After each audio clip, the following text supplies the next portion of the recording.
Hôtel et Préférence, on est une chaîne hôtelière très haut de gamme. On a 85% de nos hôtels qui sont 4 étoiles. On commence à développer l'international. On a 122 hôtels actuellement. On a une particularité, c'est qu'on est à la fois client et à la fois fournisseur. Sur certains secteurs comme les séminaires ou tout ce qui touche aux agences de voyage, c'est nous qui fabriquons la facture et donc là, nous sommes fournisseurs des hôteliers. À l'inverse, quand on travaille avec des chèques cadeaux, il y a une petite particularité, c'est qu'on le vend soit à des individuels, soit à des sociétés. Ces chèques cadeaux sont offerts et utilisés ultérieurement dans des hôtels. Et donc là, c'est l'hôtel qui nous fait la facture et on doit le rembourser. Donc on a vraiment deux comptes complètement séparés entre la partie commission que les hôteliers doivent nous payer et la partie chèque cadeau qui doit être remboursée à l'hôtelier quand la réservation a été effectuée. On a deux comptes bancaires, un qui va être sur la partie compte courant pour pouvoir payer toutes nos factures lambda et puis nos commissions qui rentreraient.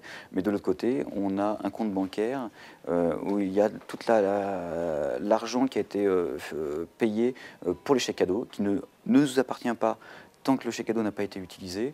Et le chèque cadeau a une date de validité d'1 an, on peut avoir une avance de trésorerie entre 6 mois à 1 an, suivant les cas.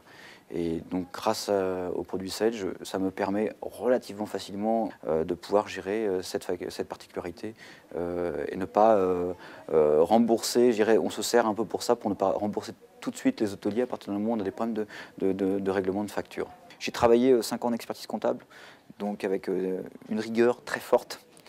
Et ce qui nous imposait d'enregistrer par exemple des factures vraiment au jour le jour par rapport à la date de facturation. Donc on avait toujours ce petit tas de factures des 15 derniers jours pour pouvoir être sûr de ne pas en enregistrer une entre qui arrive en retard. Maintenant, on peut classifier comme on veut ces factures. Si on veut les ressortir par jour, on peut le faire. Donc, la révolution était plus en arrière. C'est à la fois sur ce genre de données fiscales, mais surtout l'automatisation des écritures.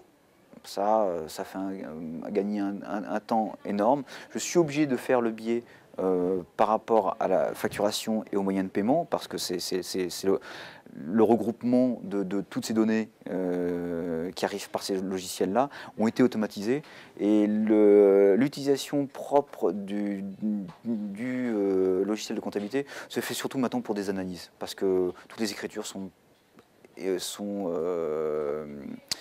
faites automatiquement, allez, à 90%.